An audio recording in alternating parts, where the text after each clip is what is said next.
2024-এ তোমরা যারা কলেজে অ্যাডমিশনের ক্ষেত্রে প্রথম মেরিটে যাদের নাম এসে তোমরা যারা অ্যাডমিশন নিয়ে নিয়েছো, এরপরে কিন্তু তোমাদের একটা সার্টিফিকেট কিন্তু পোর্টাল থেকে ডাউনলোড করতে হবে, যেটি নিয়ে কিন্তু তোমাদের কলেজে নিয়ে যেতে হবে ভেরিফিকেশনের জন্য। তো এবারে সেই সার্টিফিকেট তোমরা অনলাইন থেকে কীভাবে ডাউনলোড করবে সেটি দেখাবো। এর পাশাপাশি তোমাদের কলেজে ফিজিক্যাল ডকুমেন্টস ভেরিফিকেশন কবে থেকে শুরু হচ্ছে এবং কলেজে ভেরিফিকেশনের জন্য কোন কোন ডকুমেন্টস অরিজিনাল এবং জেরক্স তোমাদের নিয়ে যেতে হবে, A to Z সমস্ত তথ্য তোমরা কিন্তু এই ভিডিওতে জানতে পারবে। তো এর জন্য অবশ্যই ভিডিওটি শেষ পর্যন্ত দেখবে, আর চ্যানেল নতুন হলে এরকম আপডেট আরও পাওয়ার জন্য অবশ্যই চ্যানেলটিকে সাবস্ক্রাইব করে রাখবে। তো চলো দেখে নেওয়া যাক। তো এর জন্য প্রথমে কী করবে, তোমরা কিন্তু তোমাদের মোবাইল থেকেই করতে পারবে। তো এর জন্য প্রথমে কী করবে, তোমরা কিন্তু মোবাইলে ক্রোম ব্রাউজারটিকে ওপেন করে নেবে। নেওয়ার পর সার্চ বারে সার্চ করবে wbcap.in, এছাড়াও wbcap.in এটি লিখে ক্রোমে গিয়ে সার্চ করবে। সার্চ করলে কিন্তু প্রথমে ওয়েবসাইটের লিঙ্ক পাবে, সেই লিঙ্কে ক্লিক করে তোমরা কিন্তু এই পোর্টালে আসবে। তো এখানে আসার পর এখানে লগ ইন সেকশন রয়েছে, আর লগ ইন যে অপশান রয়েছে তোমরা কিন্তু এখানে ক্লিক করবে। এখানে ক্লিক করলে পরবর্তী পেজ তোমার সামনে খুলে যাবে। এখানে কিন্তু প্রথমে তোমাদের এই লগ ইন সেকশানে ক্লিক করলে এখানে কিন্তু তোমরা ইউজার আইডি হিসাবে কিন্তু ইমেল আইডি দিতে হবে, যেটা তোমরা অ্যাপ্লিকেশন করার সময় দিয়েছিলে।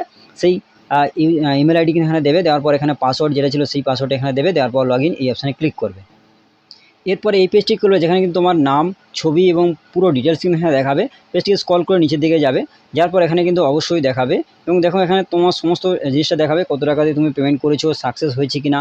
এবং এখানে কিন্তু তুমি তারপরে যে সার্টিফিকেট ডাউনলোড করতে হবে, এই সার্টিফিকেট নিয়ে কিন্তু অবশ্যই তোমাদের কলেজে কিন্তু নিয়ে যেতে হবে। সেক্ষেত্রে কী করবে, তোমরা কিন্তু ডাউনলোড, এখানে লেখা রয়েছে যেমন ডাউনলোড প্রফেশনাল অ্যাডমিশন সার্টিফিকেট, এখানে কিন্তু এই অপশানে ক্লিক করে এটি কিন্তু পিডিএফ কিন্তু ডাউনলোড হয়ে যাবে। তোমরা কিন্তু এখানে এই অপশানে কিন্তু ক্লিক করবে। ক্লিক করার পর কিন্তু পিডিএফ কিন্তু ডাউনলোড হয়ে যাবে। তো কিছুক্ষণ অপেক্ষা করবে, করার পরে কিন্তু সেই সার্টিফিকেট কিন্তু ওপেন করবে। তো এখানে কিন্তু দেখাবে, পিডিএফটি ওপেন করে নেবে। নেওয়ার পর কিছুক্ষণ অপেক্ষা করার পর পিডিএফটি খুলে যাবে। তো এখান থেকে সমস্ত বিষয় দেখাবো যে তোমাদের যে সার্টিফিকেটটি, সেখানে সমস্ত বিষয়টা লেখা রয়েছে এবং কবে থেকে তোমাদের ফিজিক্যাল ভেরিফিকেশন শুরু হচ্ছে এবং কোন কোন ডকুমেন্টস তোমাদের নিয়ে যেতে হবে, এখানে কিন্তু সমস্ত বিষয় রয়েছে। তো এবারে এই সার্টিফিকেট কিন্তু ডাউনলোড করার পর তোমরা কিন্তু কোথাও থেকে প্রিন্ট আউট কিন্তু করে নেবে। সেই প্রিন্ট আউট করার পর ওটি কিন্তু অবশ্যই ফিজিক্যাল যে ভেরিফিকেশন হবে, অবশ্যই কিন্তু এই সার্টিফিকেট কিন্তু অরিজিনাল জেরক্স করে কিন্তু অবশ্যই নিয়ে যাবে।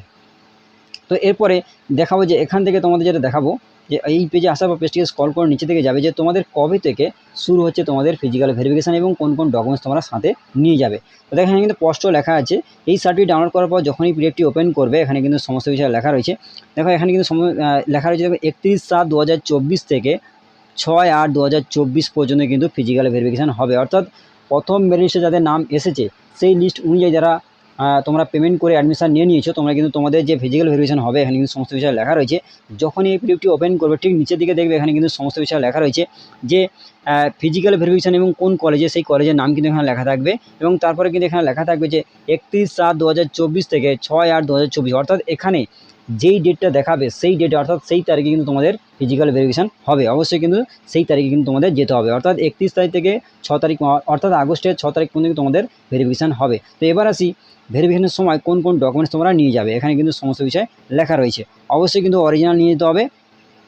প্রথমে যেটি রয়েছে যে ক্লাস 10 স্ট্যান্ডার্ড, অর্থাৎ মাধ্যমিকের মার্কশিট, উচ্চ মাধ্যমিকের মার্কশিট এবং কাস্ট সার্টিফিকেট অবশ্যই কিন্তু দিতে হবে।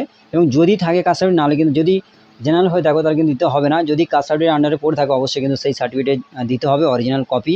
এবং পিডব্লিউডি সার্টিফিকেট হয়ে থাকলে, যদি থাকে তাহলে কিন্তু অবশ্যই দেবে। এবং তারপরে আইডেন্টি প্রুফ হিসাবে কিন্তু আধার কার্ড, ড্রাইভিং লাইসেন্স, পাসপোর্ট যে কোনো একটি কিন্তু সার্টিফিকেট কিন্তু অবশ্যই নিয়ে যাবে। এবং এজ প্রুফ হিসাবে কিন্তু যে মাধ্যমিকের অ্যাডমিট কিংবা রেজিস্ট্রেশন কিংবা জন্ম সার্টিফিকেট অবশ্যই কিন্তু সাথে নিয়ে যেতে হবে। এবং প্রফেশনাল অ্যাডমিশন রিসিপ্ট, অর্থাৎ তোমরা যে পেমেন্ট করেছো বা অ্যাডমিশন নিয়েছো, সেখানে যে ক্ষেত্রে যে রিসিপ্টটা পেয়েছো, সেই রিসিপ্ট কিন্তু অবশ্যই সাথে করে নিয়ে যাবে। আশা করি তোমাদের বলতে পারলাম যে এগুলো কিন্তু অবশ্যই অরিজিনাল নিয়ে যেতে হবে।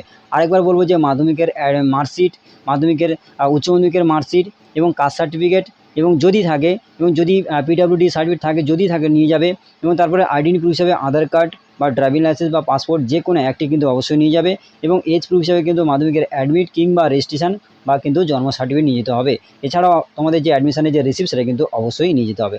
এছাড়াও তোমাদের বলবো যে অরিজিনাল এবং জেরক্স কিন্তু অবশ্যই সাথে নিয়ে ফিজিক্যাল ভেরিফিকেশনে অবশ্যই নিয়ে যাবে। তো আশা করি তোমাদের বোঝাতে পারলাম যে তোমাদের যে সার্টিফিকেট ডাউনলোড করতে হচ্ছে তোমরা কীভাবে ডাউনলোড করবে এবং কবে থেকে তোমাদের ফিজিক্যাল ভেরিফিকেশান শুরু হচ্ছে। অনেকে অ্যাডমিশন নেওয়ার পরের দিন কিন্তু চলে যাচ্ছে কলেজে, সেক্ষেত্রে নয়, তোমাদের যে ডেটটি থাকবে সেই ডেটে কিন্তু অবশ্যই তোমাদের কলেজে যেতে হবে। এখানে যে ডেটটি রয়েছে সেই তারিখে কিন্তু তোমাদের কলেজে যেতে হবে। তো আশা করি বলতে পারলাম যে তোমাদের কোন তারিখ থেকে শুরু হচ্ছে এবং কবে শেষ হচ্ছে। তোমাদের আজকে আপডেটটি এটাই দেওয়া ছিল। যদি ভিডিওটি ভালো লাগে অবশ্যই ভিডিওটা লাইক করবে এবং বন্ধুদের মাঝে শেয়ার করে, যাতে প্রত্যেকে এই বিষয়ে জানতে পারে। আর চ্যানেল নতুন হলে আপডেট আরও পাওয়ার জন্য অবশ্যই চ্যানেলটিকে সাবস্ক্রাইব করে রাখবে এবং পাশের বেল আইকন ক্লিক করতে কিন্তু ভুলবে না। ধন্যবাদ।